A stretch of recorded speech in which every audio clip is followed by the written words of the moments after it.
Hello everyone. Before we dive in, don't forget to like the video, subscribe to the channel, and drop a comment telling me where you're from and what time you're watching. This helps YouTube show you more stories like this one. Now let's get started. I woke up that morning feeling like my whole body had turned against me. I remember the heaviness in my limbs, the heat behind my eyes, the way every breath felt thick and muddy. I knew right away that something was wrong, because normally when harvest season came around, my body reacted before my mind did. Even before I opened my eyes, I would usually feel that restless pull, that instinct that told me to get up, get dressed, and get out to the combines. It had been like that every year since I was old enough to work beside my dad. But that morning, when I tried to sit up, a wave of nausea pushed me back into the mattress. My muscles felt weak, and my head felt too heavy to lift. I lay there for a while trying to force myself to get up, but it was like there was a weight on my chest.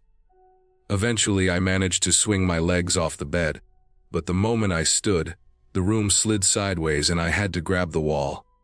I knew then there was no way I could run a combine for even 5 minutes, let alone all day. My throat burned with each swallow, my skin buzzed with fever, and I could barely keep my eyes open. I heard my dad moving around the house, and I knew he was waiting on me, expecting to hear my footsteps, expecting me to walk into the kitchen ready to go. Instead, I forced myself to the doorway and told him I was sick. I didn't have to see his face to know he was annoyed. It was in the sound of his boots hitting the floor. It was in the stiffness of his breath. He didn't yell, but he didn't say much either. And that silence cut deeper than anything he could have said. He needed me that morning. Wheat was ready, and when wheat is ready you don't waste time. Every hour matters. Running 2 combines instead of 1 makes a huge difference, and I knew exactly what he was thinking as he left the house. I'd worked with him long enough to understand the way his mind worked when he was in harvest mode. Losing even an hour felt like losing ground. After he drove off, I went back to bed and drifted in and out of sleep for hours. My fever rose and fell in strange waves that made the morning feel foggy and disconnected. I remember trying to drink water and feeling it churn in my stomach. At some point late in the morning, the fever seemed to break enough for me to get up again. My shirt clung to my skin from sweating. My head throbbed and my legs still felt weak, but I could move without the world tilting. By the time I walked to the kitchen, sunlight was already high and bright, cutting sharp lines across the counters. I opened the fridge to get something cold to drink, and that's when I heard the sound of gravel spraying in the driveway. At first, I didn't understand what I was hearing. I thought maybe my dad had forgotten something and come back. I closed the fridge and moved toward the door, and then he came into view through the window. His truck didn't roll in, it shot in, dust curling behind it. He braked so hard the back end skidded. The entire front of his shirt was stained red, and when he stepped out, more red ran down the side of his face. That moment froze in my mind in perfect clarity, like the world stopped moving. I had seen him get hurt plenty of times while working. Cuts, scrapes, burns, bruises. But nothing like this. His whole head was soaked in blood. His hand was pressed hard over his eye, and I could see fresh blood streaming between his fingers. Even though he tried to walk steady, he staggered once, and it snapped me out of the shock. Instinct took over and I moved fast. I remember the heat outside, the dry dirt under my feet, the smell of sun-baked ground, and the dizziness creeping back into my head as I rushed toward him. He didn't let me help him into the truck. He didn't even let me guide him. He kept that one hand clamped over his eye, and with the other he motioned sharply toward the house, wanting me to get my mom. Even through the blood, I could see a look in his remaining eye that I had never seen before. Fear. My dad wasn't someone who showed fear easily. He wasn't someone who panicked. Seeing it there, mixed with pain, hit me harder than anything. I ran back inside, shouting for her, and everything became a blur of movement. She grabbed her purse, keys, towels, whatever she could reach. She helped him into the passenger seat of her car, while blood kept soaking into the cloth she held against his face. Then she sped down the driveway fast enough to kick up another cloud of dust.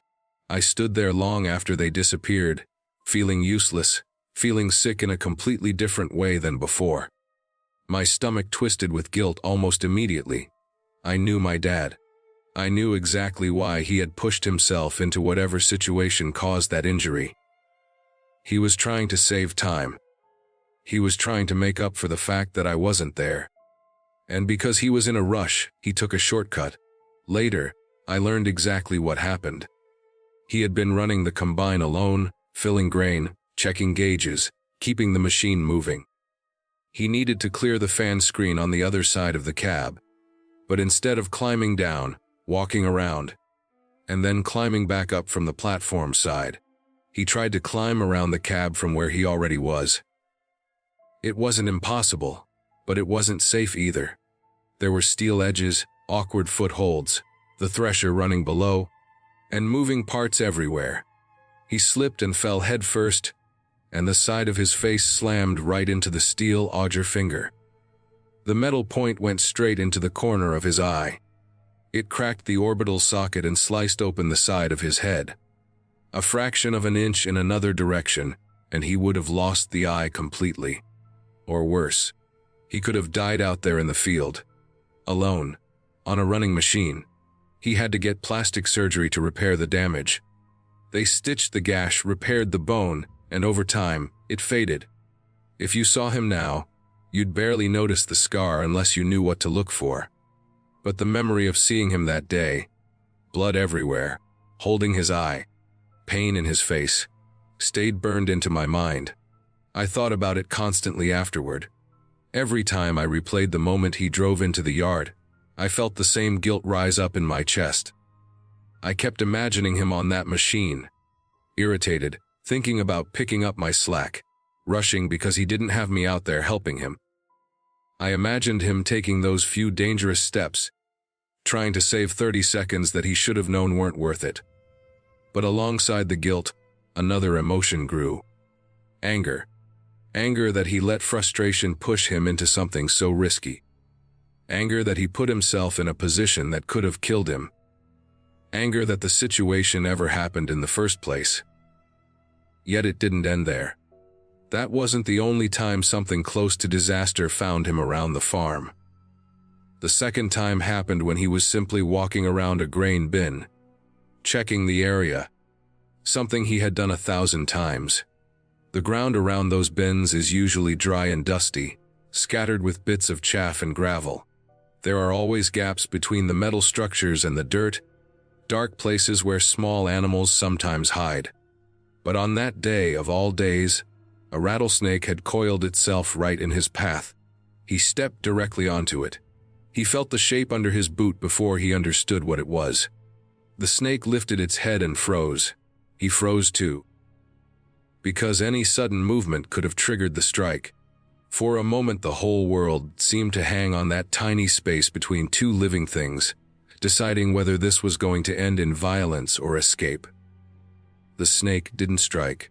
It just held still long enough for him to lift his foot and move away slowly, and they went in opposite directions. No bites. No panic. Nothing but a narrow escape so close it still makes my skin crawl when I think about it. Both of those moments, falling headfirst onto steel, stepping on a rattlesnake, felt like something beyond simple luck. They were close enough calls that the smallest shift in timing, weight, or angle would have changed everything. When I think about it now, with years of distance, I don't see them as random. I see them as reminders of how fast things can change on a farm. How thin the line really is between working and disaster. How many moments we walk right past without even realizing how close we came to losing everything. And I think about the way those events shaped me. How they made me see danger where I used to see routine. How they made me slow down and pay attention. How they made me understand that sometimes the smallest decisions matter more than the big ones. The older I get, the more grateful I feel for the fact that both incidents ended the way they did. I still feel the guilt sometimes, and I still feel the frustration, but I also feel something else. A kind of clarity about how fragile life is, how quickly things can go wrong, and how important it is to value the moments we get to keep. Those memories stay with me, not as nightmares or haunting shadows, but as real pieces of my life that taught me to pay attention, to stay careful, and to respect the risky spaces we step into without even thinking. They remind me that sometimes survival isn't dramatic or loud. Sometimes it's just a quiet shift, a bit of timing, a stroke of luck, or whatever force keeps a person moving forward, when everything could have ended in a single second. And whenever I look at my dad now, long after those moments passed, I don't see the scars or the close calls. I see the fact that he's still here. I see the strength he carried through every near disaster. I see the proof that even when things should have ended differently, sometimes they don't. Sometimes, you get another chance to walk away, to learn from it, to keep going. That, more than anything, is what stays with me.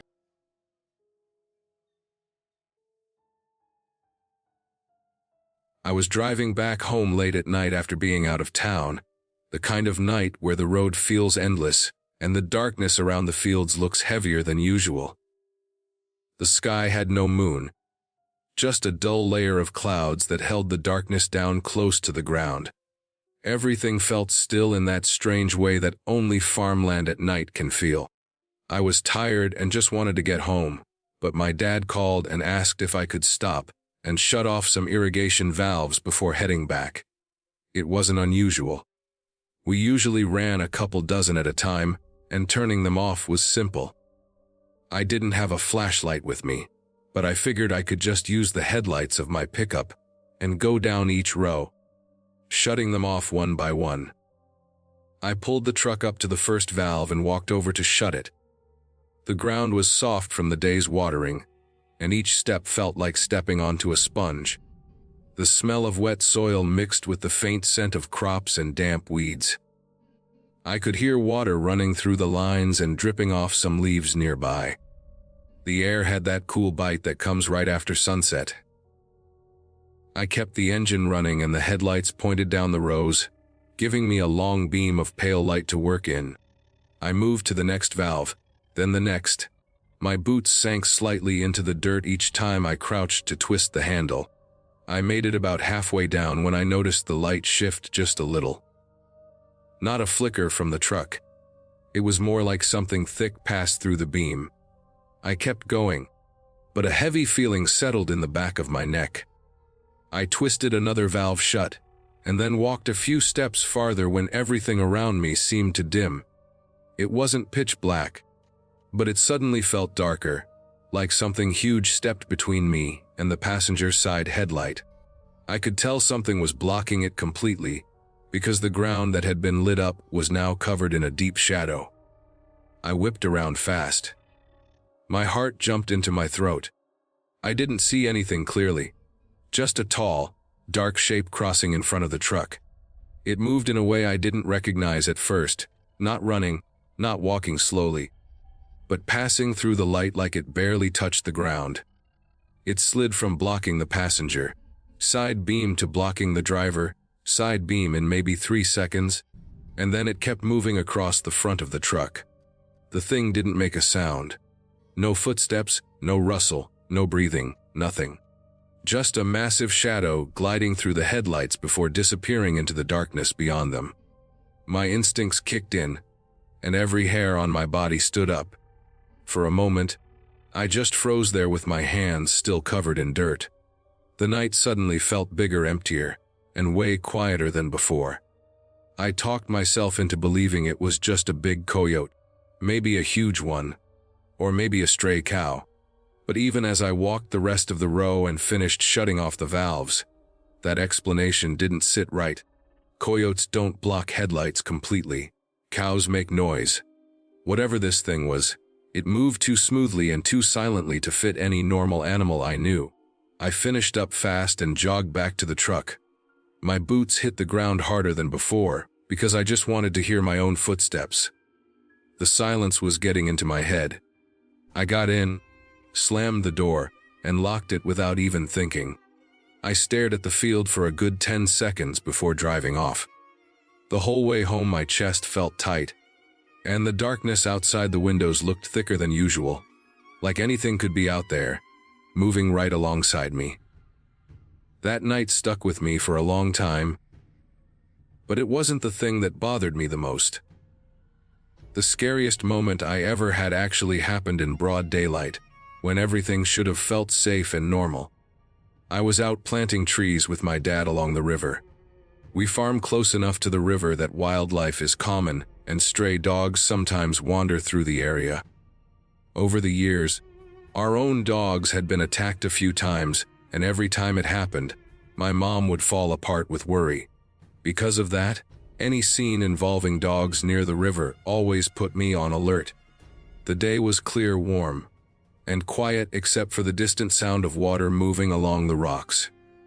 I could smell fresh dirt from where we had been digging. As I was getting ready to plant another tree, I noticed a commotion down by the water.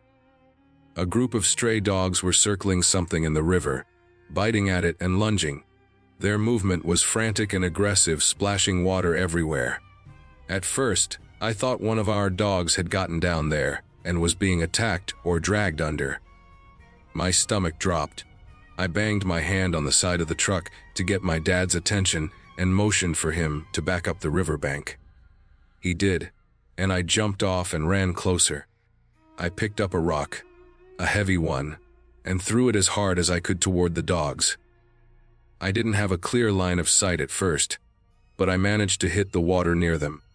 They scattered after a few more throws and took off into the tall grass. For a moment, everything went quiet again except for the rushing river. The animal that had been attacked struggled toward the opposite bank. I expected a beaten-up dog, something familiar, maybe injured and scared. But when it rose out of the water, I stopped breathing for a few seconds. It wasn't a dog, at least not any dog I had ever seen. It climbed out of the water in this slow, shaky way, as if its legs couldn't quite coordinate. It was completely hairless, not just patchy, totally bare with skin that looked grayish and tight, like it had been stretched over the bones wrong. It stood about chest height, taller than a normal dog but shaped wrong. Its legs were spindly and thin, almost like a deer's legs, but bent in strange angles. The back legs looked longer than the front, giving it a strange posture. Its head was the hardest part for me to understand. It had a shape similar to a dog's head, but the proportions were off. The snout was rectangular, too blocky, almost like someone had carved it out of wood, but didn't bother rounding the edges. The ears were huge, standing straight up, sharper and longer than any normal dog's ears, like they were meant to pick up sounds from a mile away. It looked at me for a moment with a face that felt familiar and unfamiliar at the same time. There was something sickly in the way it moved, like it wasn't meant to survive out here. The creature staggered into a thick patch of brush, stumbling on one of its thin legs. I backed up fast and got into the truck, breathing hard. My dad didn't know what it was either. I could still see water dripping off its bare skin in my mind. The longer I thought about it, the more wrong it seemed, like it was something that just wasn't supposed to exist in the shape it had. Not supernatural, not mythical, just severely sick or mutated or suffering in ways I couldn't understand. For weeks afterward, I kept thinking about that thing. Sometimes I thought it was a mangy dog, but I had seen dogs with mange before, and none of them ever looked anything like that. Sometimes I thought it was some kind of wild animal, with a disease that stripped it down to nothing. Sometimes I wondered if it had been living along the river for years, hidden away in the thick brush, fighting stray dogs and trying to survive. Both moments, the night in the field and the creature on the riverbank, stuck with me because they reminded me how much exists in the world that we never really see. Not supernatural things, not ghosts, not monsters from stories, just things that live in the cracks, Animals that get sick enough or injured enough, or deformed enough that they barely resemble what they used to be. Things that become strange because nature shaped them differently through stress, disease, or years of surviving in harsh places. The first experience made me realize how vulnerable I was out in those dark fields with no light except the truck headlights. The second experience made me realize how many strange things can move through the world without most people ever noticing. Neither moment had some dramatic ending. Nothing chased me. Nothing attacked me. Nothing supernatural appeared. But the fear came from seeing things that didn't fit into my understanding of the place I grew up in. In the end, I accepted that both encounters were just nature in its rawest form. Quiet, strange, and sometimes deeply unsettling. And even now, when I drive past that river or those fields, I remember how small I felt in those moments, alone with things that lived in the dark or crawled out of the water, shaped by survival more than anything else. I don't know exactly what I saw on either day, but I know they were real, and that makes them far scarier than anything made up.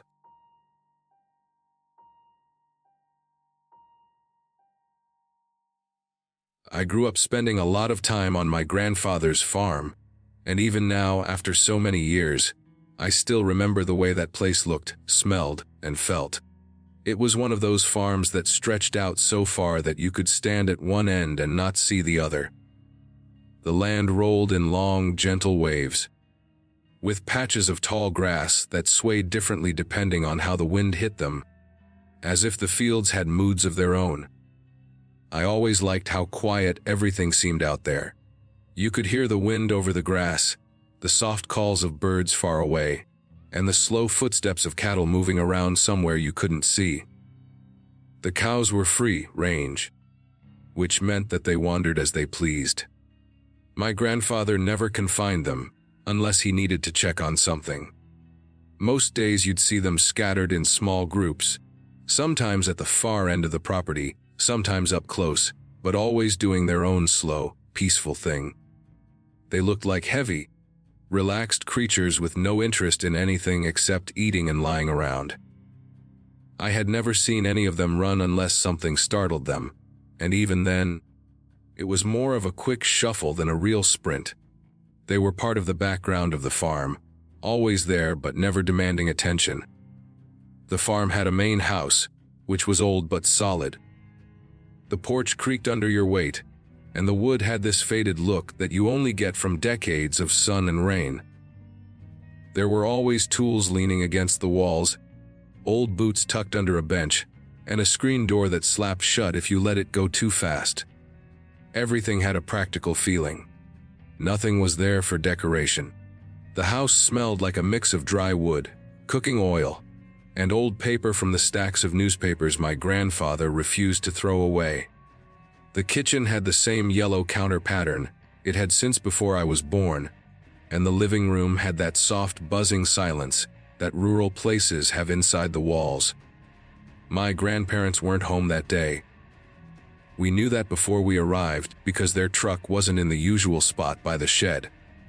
My mom said it didn't matter, because my grandparents always kept a spare key hidden on the porch for family visits. I already knew exactly where the key was. It had been hidden under the same loose board for as long as I could remember. The board blended in perfectly unless you knew how it moved. You had to lift it from one specific corner, or else your fingernails would just slide over it. The moment my mom lifted the key, I could already imagine how the inside of the house would look. I expected it to be quiet and still, with the curtains half open the way my grandmother liked them. I expected to walk into the kitchen first and see the table with the old tablecloth that had faded squares on it from where the sun hit it every morning. I expected everything to feel exactly the same, because nothing ever changed on that farm. But what I didn't expect was the alarm. I had seen the alarm system before, but it was one of those old-style alarms meant for rural areas where calling for help required something loud. The alarm didn't make modern beeps or chimes. It made a siren sound like the end of the world. My grandparents had told us that the alarm was loud enough to echo across the fields, so that neighbors a mile away could hear it. They said it was designed that way so people could come running if anything ever happened. My mom unlocked the door. The knob turned easily, and I stepped back because I knew she would open it first. The moment the door cracked open, the alarm went off. It didn't build up. It didn't beep first. It didn't pause. It just exploded into the air with this deep, horrible wailing sound that filled the entire house and spilled outside. I felt it in my chest more than my ears. It was the kind of sound that made your heartbeat skip and then speed up. The porch vibrated under my feet. The windows rattled slightly.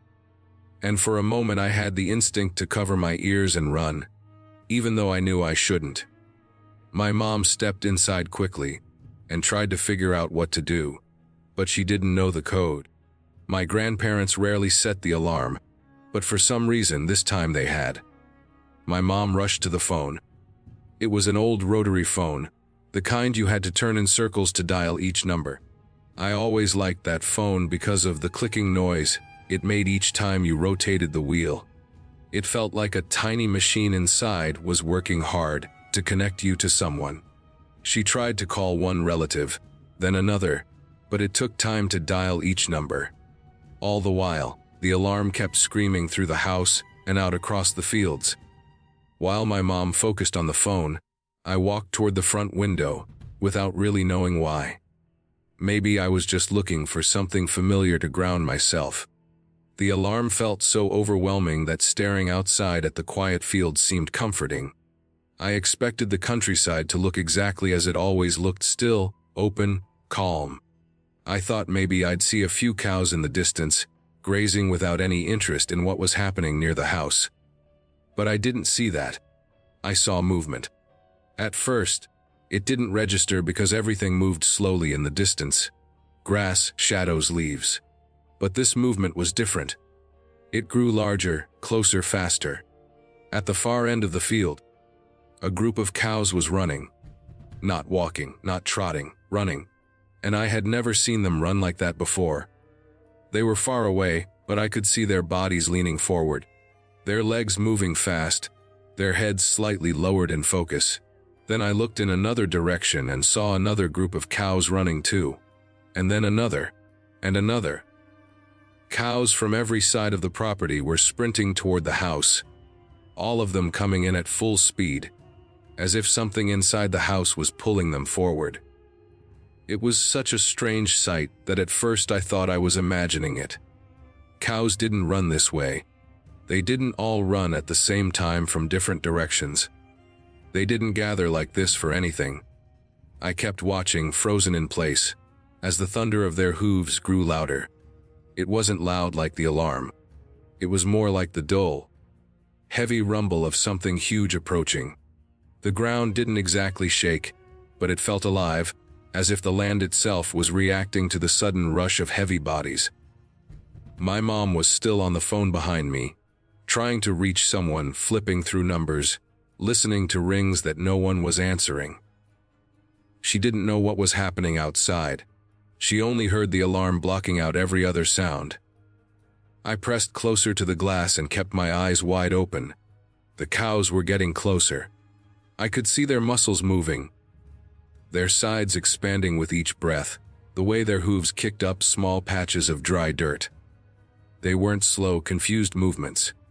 They were running with purpose, and every one of them was heading straight toward us. For a few seconds, I didn't know what to think. Part of me wondered if the alarm had spooked them, and maybe they were running away from something. But they weren't running away. They were running toward the house. The closer they got, the more unreal the whole thing felt. They usually moved in little groups, 3 or 4, maybe 6 or 7. But now it looked like every cow on the property had decided to come. They kept coming and coming, until it was impossible to count them. Dozens of them from each corner of the land. It felt like the entire herd was converging around the house with this silent agreement that didn't make any sense to me. Then, suddenly they stopped. They didn't slow down gradually. They didn't arrive in scattered, disorganized clusters. They came to a full stop in a way that almost seemed coordinated. They formed a ring around the house, surrounding it completely. They stood shoulder to shoulder, facing inward toward the house. Some stood so close to the porch steps that I could see the tiny flicks of their ears and the way their chests rose and fell as they breathed. I had never been that close to so many cows at once. I could see every detail of them. The mud on their legs, the rough texture of their coats, the way their eyes reflected light from the window. Their breath made small movements in the air, and their bodies created this massive, circular wall around us. They didn't move. They didn't graze. They didn't wander. They just stood there, still and alert, staring at the house as if guarding it. The alarm kept screaming nonstop. But the cows didn't react to the noise anymore. It was as if they had already responded to whatever instinct made them run here. And now they were simply waiting. It was such a strange sight that for a moment I forgot the alarm altogether. The noise was still blasting inside the house, bouncing off the walls and making my head feel heavy. But everything outside was silent, except for the faint sounds of cow breathing and occasional tail flicks. My mom finally reached someone on the phone. I could hear her voice struggling against the alarm, but not the words. She kept trying to get instructions on how to turn the alarm off.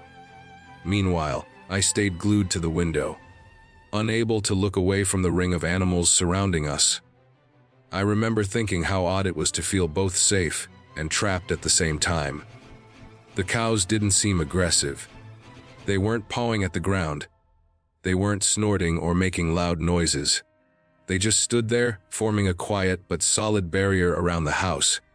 In a way, it reminded me of people gathering around a campfire or a crowd forming a circle to watch something. Except in this case, the something was the house itself, and I was inside it. The air inside the house felt hot and thick because of the alarm. My chest tightened every time the siren's wail rose higher. I kept blinking because the noise made my eyes feel strained. My mom paced around, checking corners, checking the panel near the door, flipping through papers, hoping to find the code written somewhere. The whole time, the cows didn't move. I watched them so long that I started noticing individual details. I saw which cows had darker patches, which ones had injuries from brushing against fences, which ones were older by the way their ribs curved, and which ones stood closer together, as if they belonged to the same usual group. Even though they had formed a single circle, I could still see familiar pairs of cows that normally spent their days together. It felt like they had brought their usual friendships with them into this strange moment. Time passed very slowly. It might have been 20 minutes. It might have been 30. The alarm made it hard to judge time, because it felt like the same second repeating endlessly. Every now and then I would glance at the clock on the wall, but the numbers barely made sense in that moment. All I could think about was how loud the alarm was, and how silent the cows were. Then, through the window, I saw movement far down the driveway. Dust lifted in a thin trail behind a familiar truck. My grandfather was coming home. When he got closer, he slowed down, clearly noticing the ring of cows surrounding his house. His truck came to a stop a distance away, as if he didn't want to scare the animals. He stepped out, and even from far away I could see him taking in the scene with a kind of calm confusion. He stood still for a long moment, not rushing, not waving his arms, just watching the herd as if trying to understand why they had gathered. He walked slowly toward the circle. The cows closest to him shifted slightly, making room. He approached with steady, confident steps. He didn't try to force them to move. He didn't get upset. He just walked calmly around the edge of the circle, studying them the way he always studied animals, carefully, patiently, with a kind of silent respect. Some of the cows turned their heads toward him, but none of them panicked or backed away. It was like they recognized him instantly. After a few moments of standing among them, he reached the porch steps. As he walked closer to the house, the cows began to break formation. They didn't rush away. They didn't scatter randomly. They simply started drifting off in small groups, the same way they usually grouped during their grazing. It didn't take long before the circle dissolved completely. Some went to the far fields. Some moved to the shade of a nearby tree. Others headed toward the water trough near the barn. Within minutes, the herd looked as ordinary as it always did, as if the entire strange event had never happened. Inside the house, my mom finally managed to stop the alarm once my grandfather came in and punched in the correct code. The moment the sound died, the silence felt almost unreal. My ears kept ringing, and the entire house seemed to exhale. The air felt lighter without the siren pressing against it. I stepped outside onto the porch. The boards felt warm under the afternoon sun, and the leftover vibrations from the alarm seemed to linger in my chest, even though everything was quiet. The land looked peaceful again. The fields stretched out calmly. A few cows were already grazing like nothing unusual had happened. The others were wandering around slowly, tails flicking, heads down, chewing grass like they always did. But I knew something unusual had happened. I kept looking at the spots where the cows had stood shoulder to shoulder around the house. Their hoof prints were still visible in the dirt, forming a rough, wide circle. Seeing those marks made the whole experience feel more real, more grounded. For the rest of the day, everything returned to normal. The cows stayed spread out across the fields. My mom and grandfather talked quietly as they fixed the alarm panel. The house returned to its usual calm atmosphere. The sun moved slowly across the sky, and shadows stretched out long from the barn and trees. I walked around outside and felt that familiar comfort that the farm always gave me. But every time I glanced toward the fields, I kept thinking about the circle of cows. I thought about how they all came running at the exact same moment from every direction, how they moved with purpose, how they formed a perfect ring around the house without hesitation. They weren't panicked. They weren't aggressive. They just felt alert, focused, like they were responding to something deep inside them, something I couldn't understand. I never saw them do anything like that again. In all the years I visited the farm afterward, the cows stayed the way cows usually are. Slow, relaxed, uninterested in anything except food and shade. They never gathered around the house again. They never ran like that again. It was a one-time event that left its mark on my memory the same way their hoof prints had marked the ground that day. Even now, when I think back to that moment, it feels both strange and perfectly natural at the same time. There was nothing supernatural about it. No ghosts, no weird creatures, nothing mysterious hiding in the shadows. It was just animals reacting to a noise that echoed across the fields, animals that had lived their whole lives on that land, and had their own instincts and patterns. But seeing them gather like that, seeing them run with such urgency, seeing them form a silent circle as if protecting the house, it stayed with me in a way I can't fully explain. It made the farm feel bigger and more alive than I had ever realized. It made me understand that even peaceful animals have moments where they move with purpose, in ways that humans don't always understand. When I remember that day, I don't remember fear. I remember the shock, the confusion, the overwhelming alarm sound, the heavy rumble of hooves approaching, and then the calm circle of animals surrounding us. I remember stepping onto the porch afterward and looking out at the quiet fields, feeling the warm wood under my feet and the soft wind brushing against my face. The ending of that day was simple, but clear. The farm returned to normal. The cows drifted back to their usual routines. The alarm stayed silent. The house stood quiet under the evening light. And I realized that even in a place as peaceful and predictable as that farm, there could still be moments that left you wondering, moments that stuck with you forever, moments that made the familiar world feel different in a quiet, unforgettable way. And that circle of cows, standing shoulder to shoulder around the house, staring in with calm, steady eyes while the alarm screamed, it became one of those moments for me. A moment that felt strange and real at the same time. A moment I never saw again but never forgot. A moment that reminded me how unpredictable even the most ordinary things can be, and how sometimes the land, the animals, and the silence all come together to create a memory that stays with you for the rest of your life.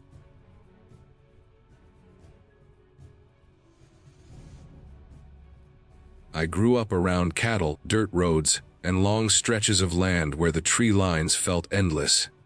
Most of my childhood memories are set in those pastures, the smell of hay and dust always hanging in the air. My family ran cattle in different lots depending on the season and how many we had at the time, but two main wooded pastures sat down our road in opposite directions. They were quiet places most of the time, calm and familiar, and I got used to the routines that came with helping my family take care of the animals. One of the smaller pastures we used backed up against an 80-acre tract of land that was nothing but solid woods. Thick trees, dense brush, and no built paths of any kind. Nobody lived on it. Nobody worked it. Nobody cleared anything on it. Behind that land was corpse of engineers' property, even thicker and wider, stretching out in a way that made the whole area feel untouched. It wasn't the sort of place where you'd expect trouble. It was just deep woods. Trees, leaves, shadows. That was all. At least, that's what I told myself for years. I spent more time in that pasture than I realized when I was younger. We hauled hay out there, filled feeders, checked the fence line, and counted the cattle every so often to make sure none had wandered off or gotten stuck somewhere. Most days it all felt normal. The cattle grazed, the tractor rumbled, and the air carried the usual sounds of insects, birds, and rustling leaves. I always thought nothing could hide out there, that we wouldn't hear long before it became a problem. But every now and then, something in those woods made the cattle react in a way I could never forget. It didn't happen every day. Sometimes weeks would pass with everything normal.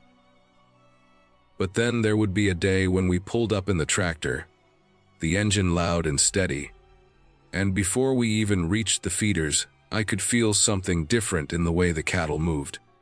They weren't grazing. They weren't wandering. They weren't even lying down.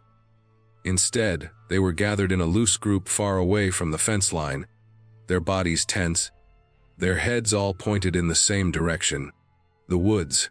It was like they drew an invisible line in the dirt and refused to cross it. Sometimes they stood in a rough arc, sometimes almost in a straight line, and they stared, completely locked in, toward the trees. Their ears twitched. Their muscles stayed tight. They didn't move toward the tractor like they normally did, not even when they were hungry. They didn't walk away either. They just stood there with a kind of quiet alertness that didn't match the everyday mood of the pasture. I noticed it the first few times, when I was still pretty young. It bothered me even before I fully understood why. I was used to helping with work around loud equipment. The tractor engine always masked the smaller noises around us. Whatever scared the cattle had to be close enough and bold enough to not care about us being there. We were making a ton of noise every time, and yet whatever stayed inside those trees didn't back off. It didn't run. It didn't try to show itself either, at least not in any way we could see from where we stood. But the cattle always knew something was there. I felt watched every time it happened. It was a heavy, uncomfortable feeling that wrapped around me the way humidity does in the summer. It wasn't a loud fear. It wasn't panic. It was slow and cold and steady, like something standing behind you that you don't want to turn around and face. I kept my eyes on the tree line constantly during those moments. My chest felt tight. My throat felt dry. I tried to focus on whatever task we were doing, but every part of my attention kept drifting toward the woods. Even when I grew older, the feelings stayed the same. The cattle changed over the years. Some were sold, some were born, some were brought in from other farms. But their reactions never changed. Every herd that stepped into that pasture had the same instinct, the same uneasiness, the same refusal to graze near that fence whenever the unseen presence stirred in the woods. It never happened at night. at least not when we were around to see it. It was always during the day or in the early evening. Bright enough to see between the trees, warm enough that the air carried the usual outdoor smells, safe enough that it should have felt normal. But those days didn't feel normal. Not even close. We didn't have bears in our area. Mountain lions sometimes passed through the region, but never stayed long. Coyotes lived nearby, but they were skittish. They wouldn't come close to a tractor, not with all the noise and movement. And whatever was in that wood line wasn't just one quick encounter. It was a pattern that repeated through my entire childhood in that pasture. Years passed, and the uneasiness I felt when the cattle lined up like that stayed with me. I tried to ignore it most days, focusing on the work we needed to get done. But whenever the cattle reacted, everything in me woke up. My senses sharpened. My awareness of the woods intensified. I listened for snapping branches, rustling leaves, anything at all that could explain why the animals were so nervous. Every time I failed to find an answer, I felt worse. Sometimes I'd look at the ground near the fence line after the cattle had calmed down. I'd scan for tracks. Large ones, small ones, anything unusual. Most of the time I found nothing. The dirt looked undisturbed. Leaves lay naturally. Branches didn't look broken. It was frustrating, because the cattle made it clear something was out there. But the land didn't show any signs of movement. I wondered if maybe there were animals that knew how to stay hidden, or if something moved differently than the wildlife I was used to. I kept searching year after year, but I never found anything definite. The older I got, the more time I spent around that pasture, and the more the pattern stayed the same. I knew the area well enough to picture every dip and rise in the land, every patch of grass that grew better than the rest, every tree that leaned a certain way. The routine became familiar. Fill the feeders, check the fence, look at the cattle, make sure nothing was wrong. But whenever the cattle drew away from those woods and stared like they were tracking something in the shadows, all of that routine fell apart. The whole place felt different. The air felt still. The woods felt heavy. I remember one evening clearly because of how quiet everything became. We were loading feeders like usual, the tractor loud and steady. But the moment we turned toward the cattle, I noticed them already gathered away from the fence. They weren't moving. They weren't making noise. The entire herd was in a long, stretched out row staring directly into the woods, as if something was slowly moving past them, just far enough in that only they could detect it. The sky was still bright, but the shadows in the trees looked deeper than normal. I felt the back of my neck tighten. My stomach twisted in that familiar way that made me feel like something wasn't right. It wasn't fear of a wild animal. It wasn't fear of anything specific. It was the kind of fear you feel when your instincts tell you to stay alert, even if you can't explain why. I didn't approach the fence. I didn't walk toward the tree line. I stayed near the tractor, eyes fixed on the same direction as the cattle. My breathing was slow and shallow. The feeder thumped in the tractor bucket as the engine idled, but there was no other sound in the air. The birds were quiet. The insects were quiet. Everything felt still. Eventually the cattle broke their line. They didn't panic. They didn't run. They just eased back into normal movement like the tension had passed. But I didn't feel calm. Not even after they relaxed. I felt drained, like the unease followed me home and lingered in the back of my mind long after the sun went down. This pattern repeated more times than I can count. So many quiet days mixed with so many uneasy ones. No visible creature, no tracks, no clear reason. Only that heavy, steady awareness that something was watching. Something bold enough to ignore the noise of a tractor and the presence of people. I tried to tell myself the cattle were reacting to deer or wild hogs or something simple. But the cattle saw deer all the time and barely cared. They reacted to known animals differently. This was something else. Something they respected or feared just enough to keep their distance. I grew older, moved into different responsibilities, but the memory of that pasture stayed with me. The woods remained untouched, still thick and dense, and still holding whatever had been there for all those years. The cattle stopped reacting once we no longer used that lot.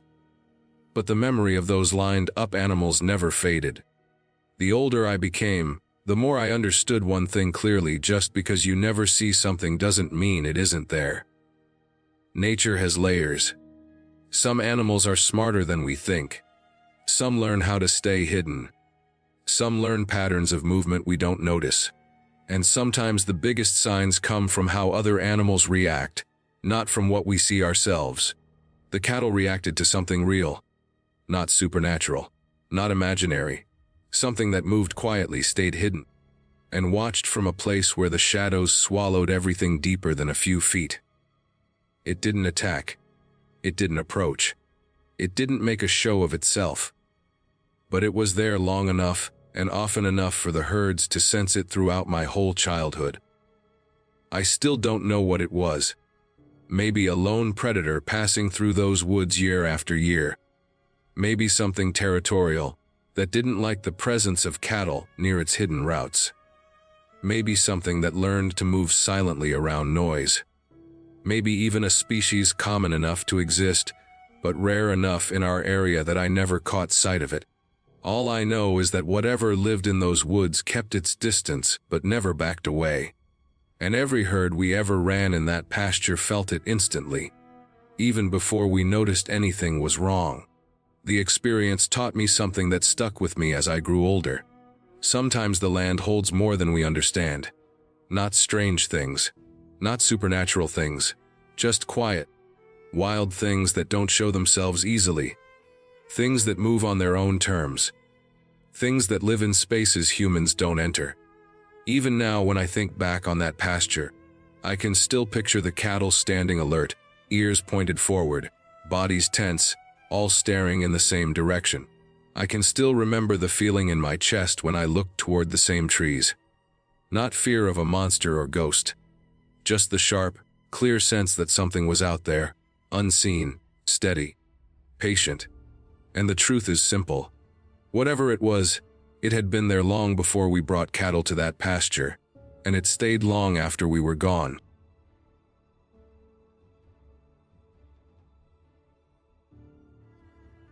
I woke up that morning before the sun was fully up, the way I usually did whenever I had fencing work to finish. The air felt colder than I expected for that time of year, and I remember how the grass was still pressed flat from the night dew, making every step sound softer than usual. I had a routine for mornings like this. Boots on the porch rail. Scrape off whatever mud was stuck from the day before. Grab the gloves hanging off the nail by the door, and head out before breakfast. I liked doing the fence work alone, mostly because it was quiet and predictable. The cows usually stayed calm, the fields were peaceful, and the woods along the river rarely caused any trouble. That morning felt normal when I started walking out, but something in the air was heavy. It wasn't fear or danger, at least not at first. It was more like a weight sitting on the entire field. Like the stillness you get right before a thunderstorm. The sky was clear, but that feeling was still there, pressing on the back of my neck. I shook it off, telling myself it was just the cold or maybe the fact that I hadn't eaten anything yet. I carried the roll of temporary fencing material, a bucket of stakes, and a pocket tool. Just like always. I had done this job 100 times. There was nothing about that morning that warned me anything was about to become different. The herd was somewhere down near the wooded river bottom. They always drifted toward that area as the night cooled off. The ground stayed moist there, grass stayed greener, and the trees gave them shade from the early light. We kept mostly polled Herefords, calm cows, good temperament, easygoing even when startled. They didn't run unless something genuinely shocked them. I had worked around them for years and knew their movements well, which is probably why that morning stayed sharp in my mind. When animals that steady start acting wrong, you feel it before you think it. As I walked toward the new field, where I planned to put the temporary fence, I heard something that didn't make sense at first. It was a low rumble, almost like distant machinery or trucks on a far road. But it grew louder, and it didn't sound mechanical at all. It had rhythm, uneven pounding, mixed with heavy breathing and the sharp sound of hooves hitting soft earth. My brain recognized it before I consciously named it running. And not just one, but several. A whole group. The first thought that hit me was that somehow the herd had gotten loose. Maybe panicked by a coyote or spooked by a branch falling from a tree. But coyotes never scared them like this. They barely looked twice at them. And branches fell all the time without causing chaos. Still, before I could piece anything together, I saw the movement. Through the morning haze rising from the river bottom, the herd burst out of the woods in full sprint. They were running so hard that some of them stumbled over their own steps, like they were fleeing for their lives. Their bodies glistened with sweat, even from that distance, and their heads were down, pushing forward as if something was at their heels. These were animals that normally wandered around with slow movements, barely reacting to anything. Seeing them like that put a knot in my stomach. They didn't spread out as they ran. They moved like a single tight mass, all following the same invisible path, all desperate to get away from the same point behind them. The sound built as they got closer, hooves crushing damp leaves, claws of earth kicking up behind them, heavy blowing through their nostrils.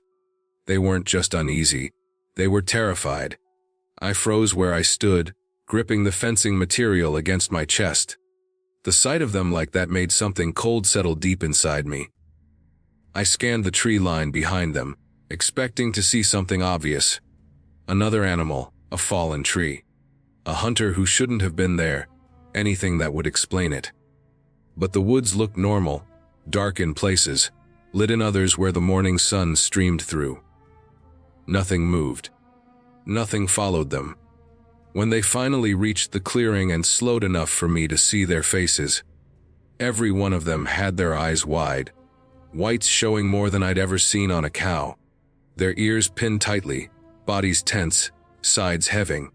They circled around each other, pushing in close like a shield, as if staying together was the only thing keeping them safe. That alone was strange enough, but what shocked me more was seeing the bull among them. He was huge, the largest one we'd ever owned, a solid wall of muscle and weight. He had never been scared of anything.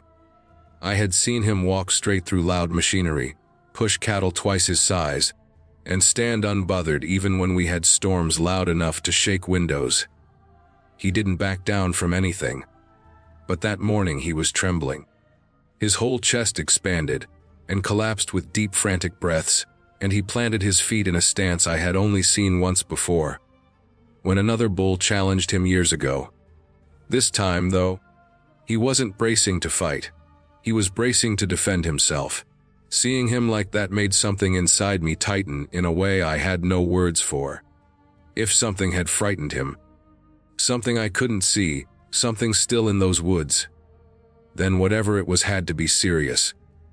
My hand instinctively went to my side, where I usually carried a tool or something heavy, but that morning I hadn't brought anything except the fencing materials. I didn't even have a strong post with me. I suddenly felt incredibly exposed, standing alone between the herd and the woods. Even then, I started walking toward them, because that was what instinct told me to do. Not run, not panic, just move toward the animals and figure out what was going on. But halfway there, I saw their posture shift in a way I can't forget. Their heads snapped back toward the woods as if pulled by a string, every body tensing at once. They weren't looking at me anymore. They weren't looking around the field. They were locked entirely on the dark line of trees, where they had come from. That was when the feeling hit me. It was like the woods themselves were staring back. A heavy sensation pressed down on me, stronger than anything I had felt earlier. It wasn't imagination, and it wasn't nerves. It was as if something inside that line of trees was locked onto me and the herd, watching with a stillness that made the hair on my arms rise. The longer I stood there, the more that feeling drilled into me, like eyes boring into the back of my head, even though I was facing straight at the woods.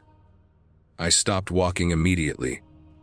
The cold weight in the air wrapped around me tighter, and I could feel it settling into my chest. There was no sound coming from the woods, not a branch cracking, not a leaf shifting. Nothing moved, but the sense of being watched only grew stronger. The cows picked up on it too. Their hooves shuffled, their bodies shifted, and low snorts broke out one after another. But they weren't ready to bolt, but they were ready to react to anything. I kept my eyes on the tree line and slowly stepped backward toward the herd. Every step made the feeling of exposure grow sharper, but turning my back on the woods felt impossible. The entire world narrowed down to that silent wall of trees and the pressure coming out of it. I could feel the ground under my boots grow heavier with each step, like the earth itself wanted me to move slower. Once I reached the herd, I positioned myself near the bull's flank, close enough that I could feel the heat coming off his shaking body. My heartbeat matched the rhythm of his breathing, fast and strained. I kept expecting something to move inside the trees, something to show itself, but nothing ever did. That somehow made it worse. Minutes passed like that, slow, tense, quiet. Nothing changed except the wind, which started to pick up slightly, blowing across the grass and carrying the river smell. Slowly, very slowly, the feeling of danger began to fade. It didn't disappear all at once. It thinned out layer by layer, until I could breathe properly again. The cows sensed it too.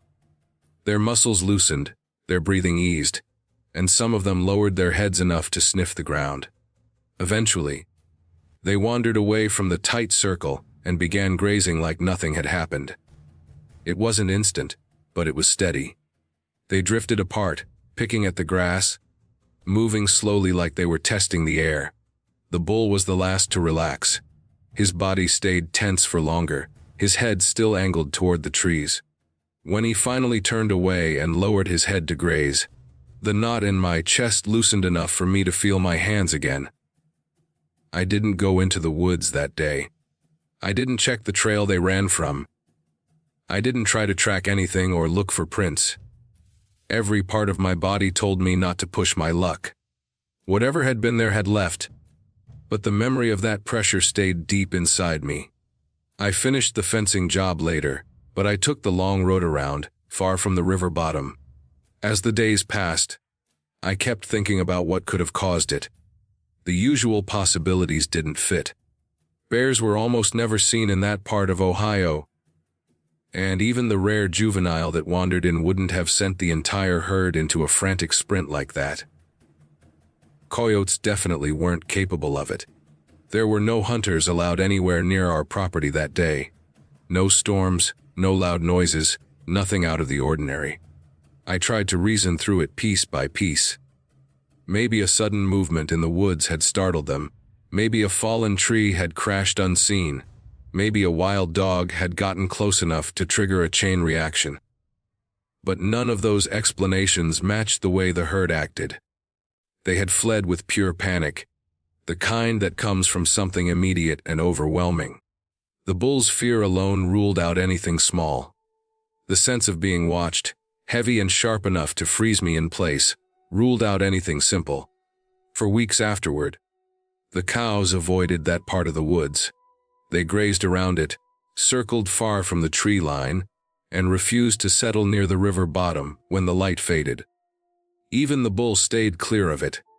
That behavior lasted too long for it to have been just a noise or a falling branch. I never found prints or broken branches strong enough to explain anything, even when I checked much later. The woods looked the same as always, untouched, quiet, ordinary. But every time I walked by that trail, I felt a mild echo of that morning. A lighter version of that pressure, like the memory of being watched still lived in the air. Over time the herd became normal again. They returned to their routine, moved through the fields the way they always had, and eventually wandered near the river bottom without hesitation.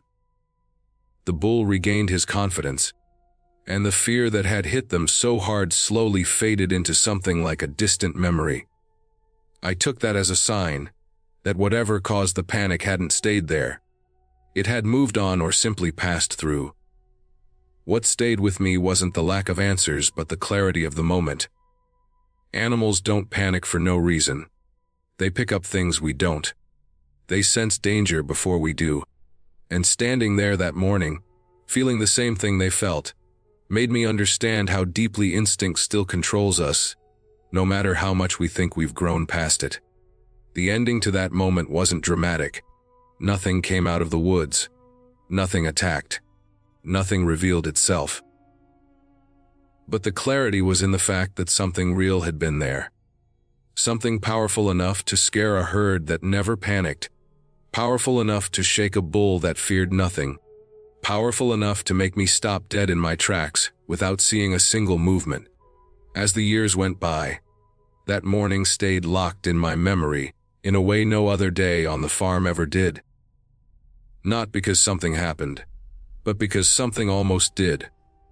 Something crossed paths with the herd and with me. Something that didn't need to show itself to leave a mark.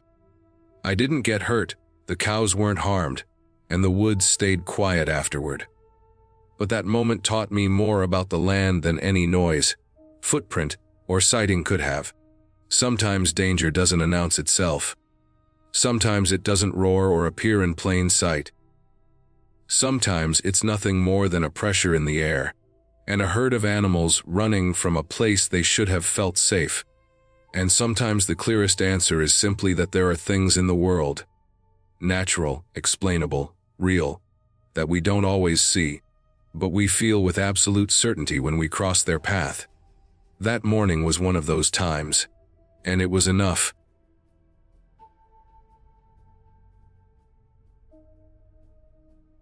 I grew up on a horse farm in East Tennessee, a place that looked peaceful from the outside, but carried its own kind of quiet tension that only someone who spent every day there would fully understand. The property bordered a thick forest that stretched out for miles, and a river that wound its way around the back edge of the land like a natural border. The river was wide in some places, shallower in others, and everyone in town knew it. It wasn't the cleanest river, but it moved slowly enough that animals liked to gather around it, and the woods around that area were full of game. Our farm wasn't really a busy farming operation, like some people imagine when they hear the word farm. We had some vegetables planted here and there, mostly because my parents liked doing it, but the real focus was quarter horses. We stabled them, raised them, sold some, trained some, and spent most of our time dealing with them. The sound of horses walking around in their stalls, snorting, or kicking the ground a little before settling down became part of my normal daily background. Even now, so many years later, I can still picture the old barn, the smell of hay mixed with sweat and leather, and the way mornings always felt colder inside the barn than outside, because the metal siding held onto the night air. I was the oldest of 5 boys. Having 4 younger brothers meant there was never a quiet day. Never a day without someone yelling, running, fighting, or daring someone else to do something stupid. We also had a neighbor who was a couple of years older than me. He lived a few minutes down the road and was always around us, mostly because he didn't get along with people his age. He liked being around younger kids because he could push us into things, test limits, and act fearless in front of us. Even back then, I always thought something was off about him. He had that kind of behavior that looked brave at first, but when you watched him long enough, it felt more like he didn't care what happened to him. It always felt like he was waiting for something bad to happen, just so he could see how it would end. Even though he scared me sometimes, he also excited my brothers, because he made everything feel bigger, more extreme, and more dangerous. Most days in the early 90s for us were spent running through the woods, hunting, exploring, climbing up rock faces we shouldn't have been on, crossing streams, following animal tracks, and pushing deeper into places our parents warned us not to go. Kids today have games and phones and videos to keep them busy, but for us it was just the woods. Those woods were our entire world. We knew the trails the animal runs, the thick patches of brush, the places deer bedded down, and even the spots where the ground dipped just enough for rainwater to gather.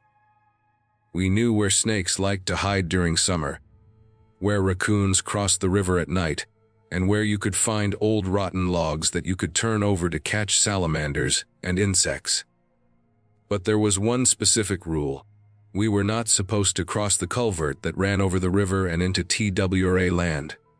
Tennessee Wildlife Resources Agency land was protected, watched, and under rules that didn't give chances to kids carrying weapons. You weren't supposed to hunt there without permission, and we were just a bunch of kids with rifles and bows, and a habit of thinking rules were only suggestions.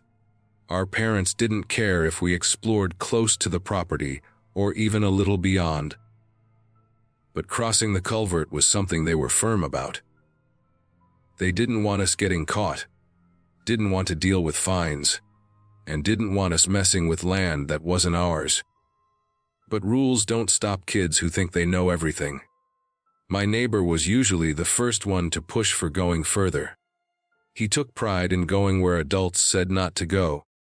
He'd convince my younger brothers, and then once they were ready, I'd feel forced to go along because I was the oldest and didn't want to get blamed for letting them go alone. Looking back now, I realize how stupid that thinking was. But when you're a kid, logic doesn't work the way it does later. One day when I was around 13, all of us crossed into the part of the forest we were never supposed to enter. We had done it before, but only shallow trips, never too deep. That day was different. That day we went farther than we ever had. The deeper we walked, the quieter it felt. Animals weren't moving around as much, at least not near us. Even the wind felt muted. The light through the trees dimmed until the forest took on that greenish, blue tint that made everything feel colder. The ground became uneven, with patches of soft soil that sank under our steps and other areas packed hard from years of water washing over them. At first, the walk felt normal.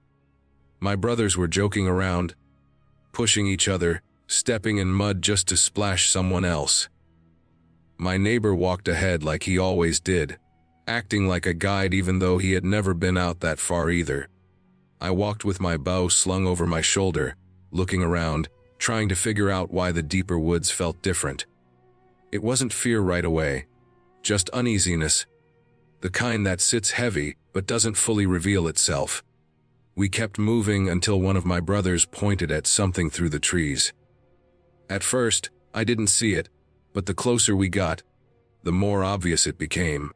There was a pine thicket, a tight cluster of pine trees grouped together in a small pocket. Pine trees weren't uncommon at all around our area, but this wasn't just a stand of trees. Something was wrong with them. I didn't know what it was at first. It looked messy from far away, like a storm had blown through and snapped branches everywhere. But when we got closer, the truth hit me hard enough to make my stomach twist. Every one of those pines, maybe 24 of them, stood around 14 feet tall originally, but they were all broken off at around 8 feet, snapped clean, and every broken top, every heavy upper section of tree, had fallen facing the exact same direction, deeper into the forest. They weren't scattered. They weren't random. They were lined up almost like something had hit them from one end and forced them to break toward the same spot. Nature doesn't do that. I grew up around storms, floods, high winds, and even a tornado that passed by our area one year. I knew what storm damage looked like. Storms leave chaos, not neatness. Storms don't break trees at the same height. Storms don't point everything in one direction like arrows. The moment my eyes took in what I was seeing, dread washed over me so fast I felt dizzy. It wasn't a loud panic at first. It was something deeper, something old and instinctive that made every part of my body tense up. It felt like stepping into a place I wasn't meant to be. Something about those snapped trees felt wrong in a way I still can't fully explain. I didn't think about animals or people or explanations. All I felt was danger. I didn't want to be there anymore. I didn't want to stand near those trees. I didn't even want to breathe the air around them. My mind went straight into panic, and every step closer made my heart beat harder. I felt like something was watching us before I even turned around. But while my instincts were pushing me to get the hell out, my neighbor was doing the opposite. He walked right up to the tree line, studying it like it was some cool mystery he wanted to solve. He wasn't scared at all. My younger brothers followed him without hesitation, always wanting to prove themselves, always excited to do something bigger and riskier. They crossed through the snapped trees like they were looking for a hidden treasure. I stayed back. The feeling inside my chest had sharpened into full fear. My legs felt heavy, but they were ready to run. My hands felt weak, but I knew I could grab my bow if I needed to. Something inside me screamed that we had gone too far. Beyond the thicket, there was a small clearing, just a patch of open ground where the sun managed to shine through a little more. Grass grew in uneven patches, some areas taller and wilder, others bare and brown like animals bedded there. On the far side of that clearing was more timber, thicker and darker than what we had already crossed.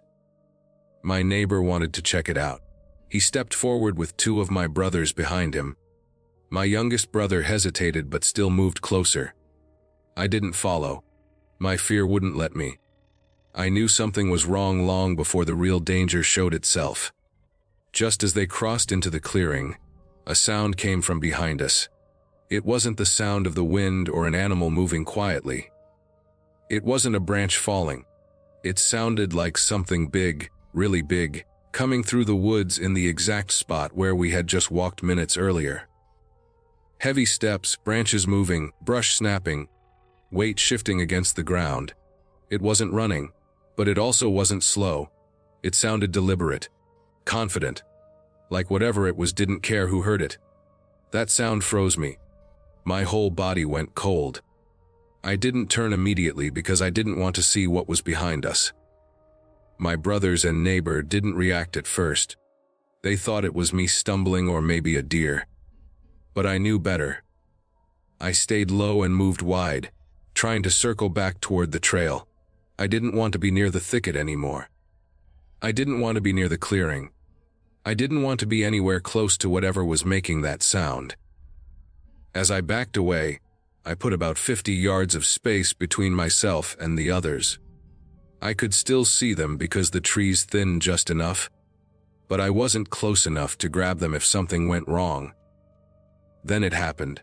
A sudden burst of screaming ripped through the air.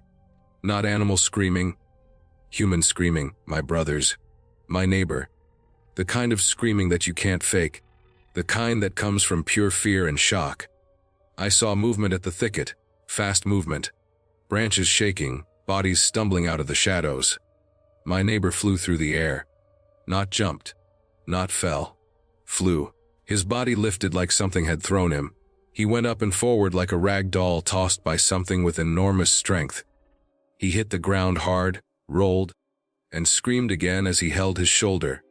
My brothers came running after him, crying and trying to get away. Their faces were twisted with terror, eyes wide, mouths open, tears already falling. I didn't see what had thrown him at first.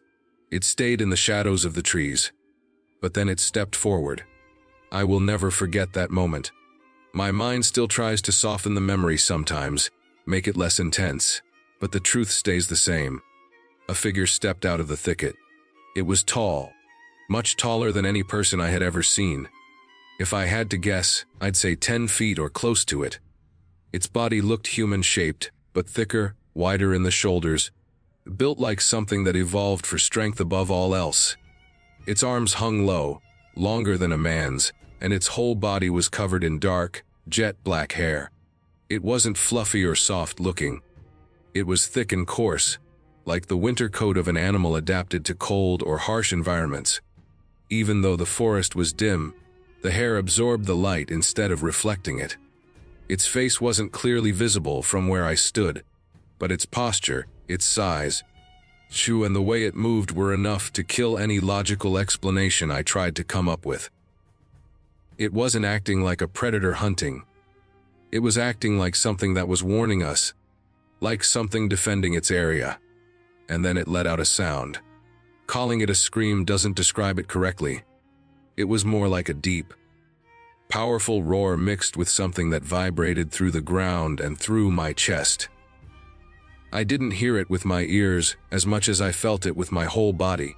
My heart seemed to stop for a second. My legs felt weak, but survival instincts kicked in hard. We all ran. I didn't think. I didn't look back. I didn't try to help anyone in that second, because I knew they were all already running too. The sound behind us didn't continue. The thing didn't chase us, or at least we didn't hear it chasing. But fear doesn't wait for proof. Fear makes you move faster than you ever thought you could. I ran until my lungs burned, until my legs felt like rubber, until I couldn't breathe through anything except instinct. We ran for what felt like miles.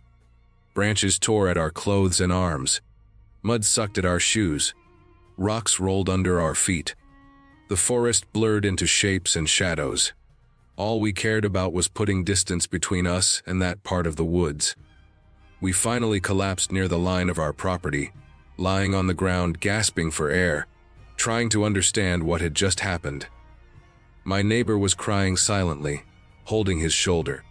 It was already swelling, already looking wrong, bent just slightly out of place. My brothers were pale, shaking, unable to speak clearly. I felt like I couldn't think straight. Everything felt unreal, but my body knew it was real because the fear was still sitting heavy in my chest. Just as we started to catch our breath, the sound came again. That same roar scream, not as far away as I hoped. It echoed through the trees, closer than before. Close enough to remind us that whatever it was, it wanted us gone. It wasn't coming to kill us or chase us. It just wanted us out of its territory. And the message was loud and clear. We didn't go back. None of us ever crossed the culvert again. Not once. Even as we grew older and braver and bigger and stronger, none of us ever tried it. That part of the forest became an unspoken, forbidden zone. None of us talked about it for years. Not to each other, not to anyone else. We told our parents that our neighbor fell out of a tree. That we got scared. That we ran back. They believed us because kids fall out of trees all the time in Tennessee. A broken collarbone wasn't something unusual. They never asked more than a couple of questions. For years, I kept the memory buried. My brothers did the same. Only 2 years ago, we finally told our parents the truth. Even saying it out loud as an adult felt strange, like trying to explain something impossible but completely real. My parents listened quietly, not interrupting, not doubting, just absorbing every word. Maybe they believed us. Maybe they didn't. But they could see the fear still in our faces, all these years later. Our neighbor refuses to talk about it to this day. He shuts down immediately if anyone brings up that part of our childhood. He turned into a quiet man as he got older, someone who avoids attention and avoids the woods completely now. I don't blame him. I don't go into deep woods anymore either, not the way I used to. Something changed in me that day. Something permanent. When I think back on it now, I try to understand what we saw. I try to put it into logical terms, scientific explanations, anything grounded in reality. Maybe it was some rare animal. Maybe it was a mutation of something. Maybe there's something in those woods that most people never encounter simply because they never go deep enough. But I know what I saw. I know what threw my neighbor with the strength of a machine. I know what snapped those pine trees in a way no storm ever could. I know what stood there, towering above anything human, silent until it roared with a force that felt like an earthquake. And I know we were lucky. Lucky it didn't chase us.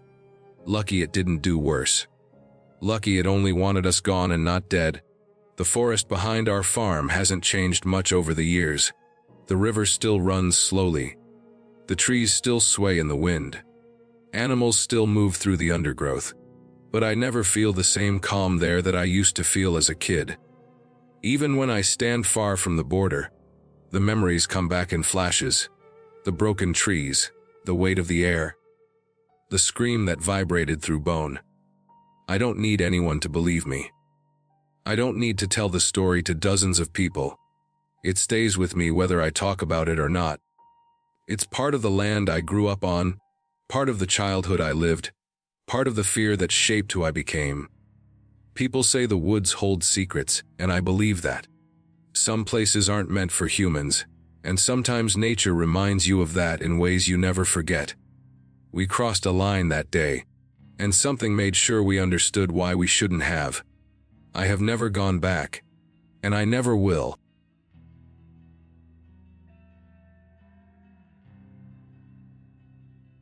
I still remember the smell of that farm long before I remember any of the faces. It was a small piece of land, nothing impressive. Just a stretch of open fields broken into neat rows and patches, where different crops were grown every season. The kind of place where the barns looked older than the people running them, where the tractors always sounded tired, and where the air carried a permanent mix of soil, old wood, and whatever had recently been spread across the ground. That year the chicken manure was the strongest smell, drifting over everything in a warm, sticky haze. It came from a huge egg processing facility not far away, and anyone who had ever worked around fertilizer could tell the difference between regular chicken manure and the stuff that came from large industrial places. It stuck to your clothes, your skin, even your tongue. I could almost taste it every time the wind shifted. I was young back then, only a few years out of school, working wherever I could find a little cash. The farmer who owned the place hired me only when he needed an extra pair of hands. Most days I did simple jobs like stacking crates, clearing brush, cleaning out sheds, or helping repair fences. Nothing difficult, nothing exciting.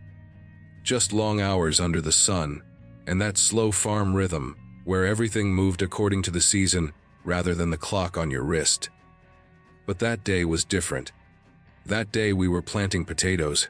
The machine we used looked strange if you had never seen one. At the back of the tractor, a big metal structure held a hopper full of potato seeds. These weren't actual seeds, but small potatoes, each ready to sprout if placed in the right soil. The hopper fed 2 long chutes, one on each side, and at the end of each chute were 4 rotating arms.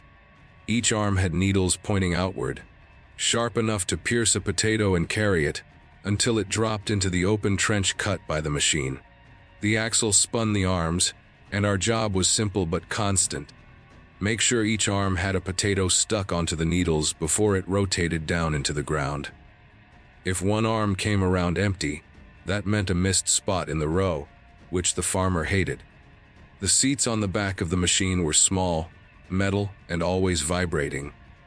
The tractor engine made the whole structure shake, and the wheels bumped over every small rise in the field. My seat was on the right side, close to the chute that fed into the right set of arms. On the left side was the man whose name I heard as something like Nong or Nang. I never saw it spelled, and he didn't speak English. He was Vietnamese, older than me by many years, and had the look of someone who had seen a lot more in life than he would ever try to explain. The farmer had told me that he was a Vietnam veteran, part of ARVN, and had come to the country years after the war ended. I didn't know how long he had been working on farms, but from the way he moved, slow and careful, with a stiffness in his shoulders and a limp in one leg, it was clear his body carried old damage. He worked quietly, always focused, never complaining about anything, never reacting much no matter how hot the day grew, or how heavy the work became. The morning we started planting, the sun was just coming up, spreading long shadows across the freshly fertilized rows. The soil was dark and soft from the manure, but it also held that thick, eye-watering smell that rose with every step. The sky was cloudless, and I knew it was going to be a hot day. The tractor rumbled as the farmer climbed into the seat and shouted something over the engine noise, though I couldn't hear a word of it. I climbed onto my small metal seat, grabbing a handful of small potatoes from the hopper and dropping them into position. I glanced at Nang, who was doing the same, calm and relaxed like always. When the farmer got the tractor moving, the machine lurched under us, and the rotating arms began spinning with their steady clicking sound. The metal needles flashed in the sunlight each time the arms swung past us. I pressed potatoes onto the exposed needles, one after another, trying to fall into a rhythm that matched the rotation. It was repetitive work, but it needed full attention, because if you hesitated or put your hand too close to the moving arms, you could get caught. I had been warned about that more than once. I had seen small injuries before, scratches, small punctures, but nothing worse. The smell of the chicken manure filled the air, even more once the tractor reached full speed. Every bump in the field sent little clouds of dust and particles upward. I kept blinking to keep the grit out of my eyes.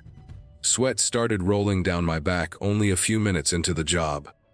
The sun got higher, brighter, and hotter.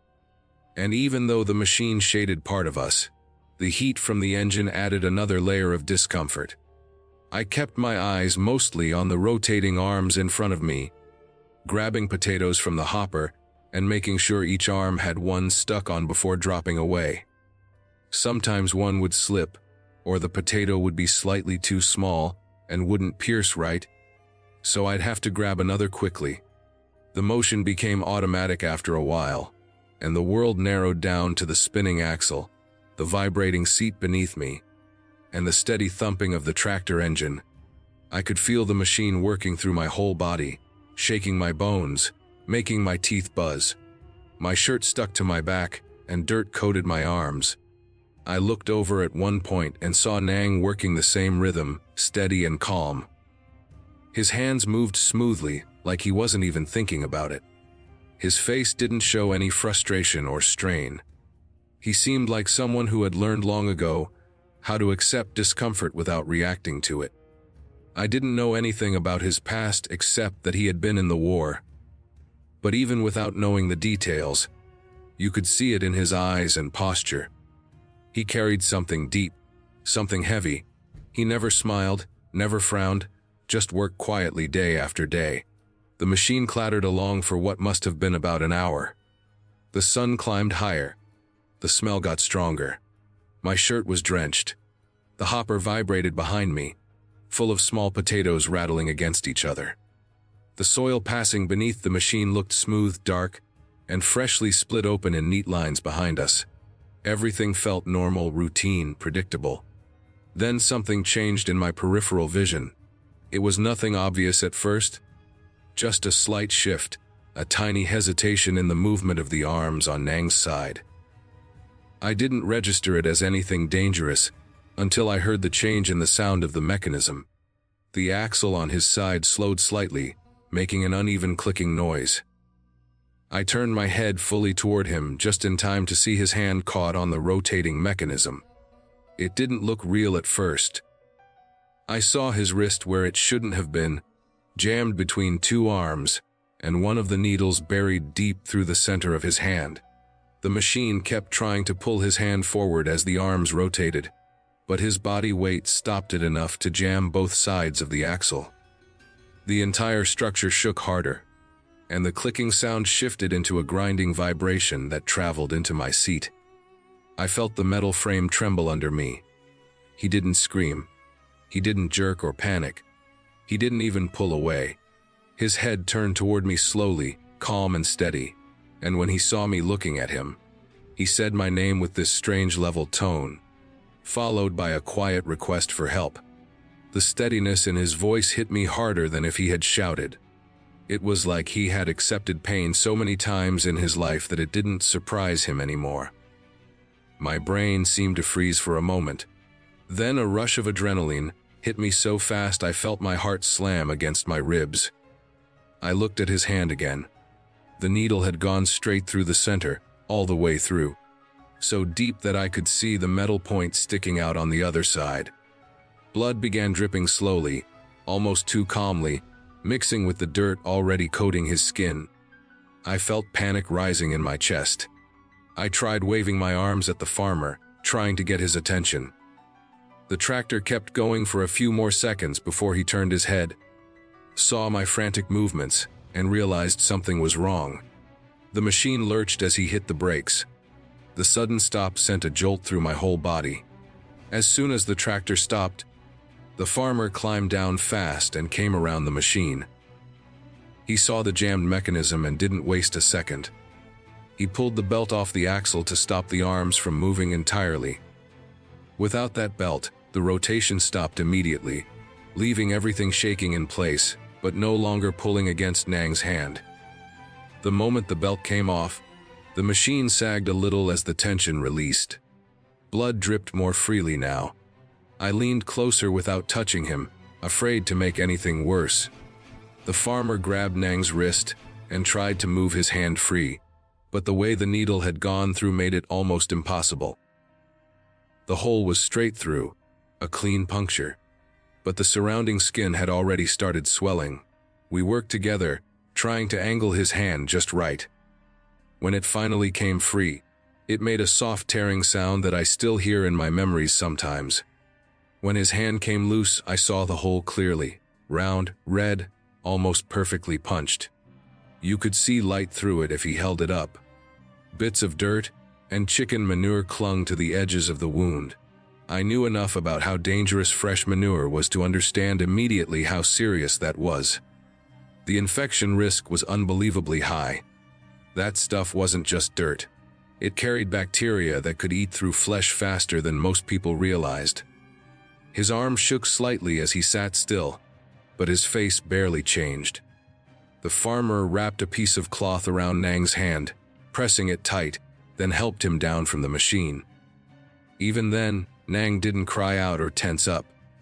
He walked with the same limp he always had, holding his injured hand against his chest, almost like it was just another ordinary problem he had to deal with. The farmer told me to stay put while he drove Nang to the hospital. He helped him climb into the truck, and then they pulled away fast, the tires spitting dirt as they went down the small road that cut along the edge of the field. I was left alone in the middle of that open farm, surrounded by rows of dark soil and the overwhelming smell of chicken manure. The tractor sat silent. The machine behind it looked crooked, one of the arms still stuck in a strange angle where the jam had happened. My hands shook as I climbed off the seat.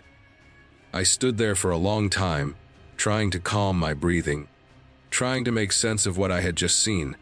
The wind blew hard across the fields, carrying the smell even stronger. It clung to everything, including my clothes. After a while, when my legs stopped feeling weak, I walked to my car and drove home. The drive felt longer than usual. Every time I blinked, I saw that moment again. His hand stuck in the machine, the needles piercing straight through. The calm way he looked at me, even though he had a hole you could see through in the center of his palm. I wondered how someone could stay that calm. I wondered what life experiences had shaped him in ways I would never fully understand. Later, I found out the hospital had amputated his hand. They didn't want to risk infection, not with that type of manure involved. The bacteria in that stuff could destroy tissue fast, and he had already lost too much blood by the time he arrived. Cutting off the hand was the safest way to keep the infection from spreading. I saw the farmer again a few days later. I worked for him only a couple more times after that. He had always been the kind of person who seemed unshakable. Someone built from years of hard work, bad weather, and every kind of farm accident you could imagine. But even he looked different after that day. He was quieter than usual, more distracted, and I could tell the incident had dug into him in a way that didn't fade quickly. He kept replaying it in his mind just like I did. The farm didn't look the same to me after that. Every time I saw the potato planting machine parked near the barn, I felt this pressure in my chest. I could imagine the grinding sound when the axle jammed, the way the arms shuddered as the machine tried to keep rotating, the look of Nang's hand caught in the metal. I had trouble sleeping for a few nights, and even when I did fall asleep, I would wake up suddenly with the same image flashing in my mind. In those nightmares, the machine never stopped. It kept pulling, kept twisting, and I could never get the farmer's attention in time. I woke up sweating more times than I can count. As the years passed, The memory didn't disappear, but it changed. I stopped feeling that sharp panic whenever I thought about it. Instead, the memory settled into something heavier and slower, something that made me think about how quickly an ordinary day can turn into something unforgettable. The farm itself faded into the background of my life, but that moment never fully left me. I didn't see Nang again after that day. I heard from the farmer that he recovered, but didn't come back to work. I imagined the rest of his life being shaped by that injury in ways I would never know. I sometimes wondered whether he had faced far worse pain during the war, whether he had seen enough trauma that losing a hand didn't shake him the way it shook me. His calm face during the accident stayed with me, almost more than the injury itself.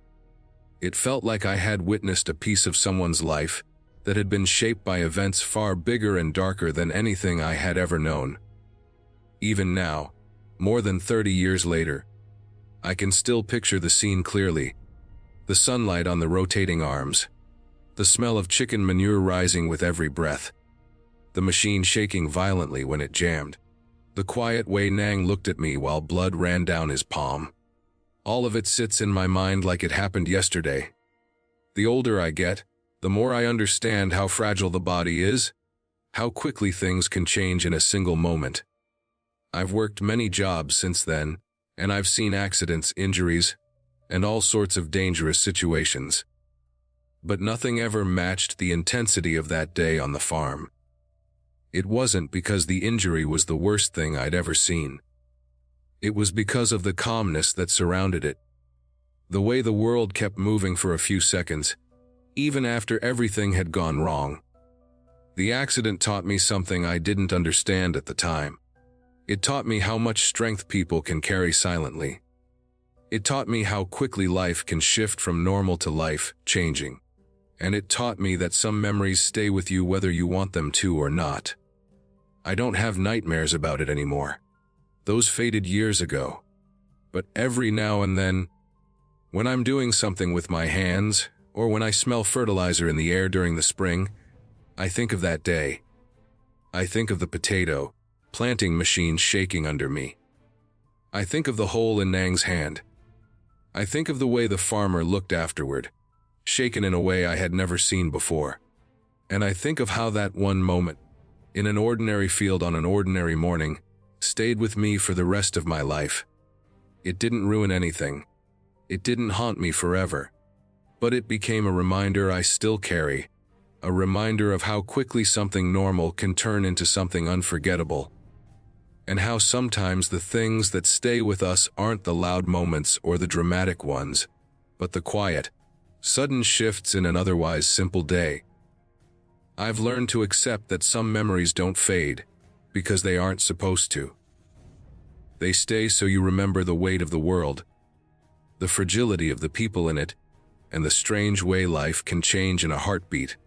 And when I think back on that farm, on that machine, on that man whose pain threshold seemed beyond human, I feel a kind of clarity now. A clear understanding that life moves in unpredictable ways, and sometimes all you can do is carry the memory forward and hope you learn something from it.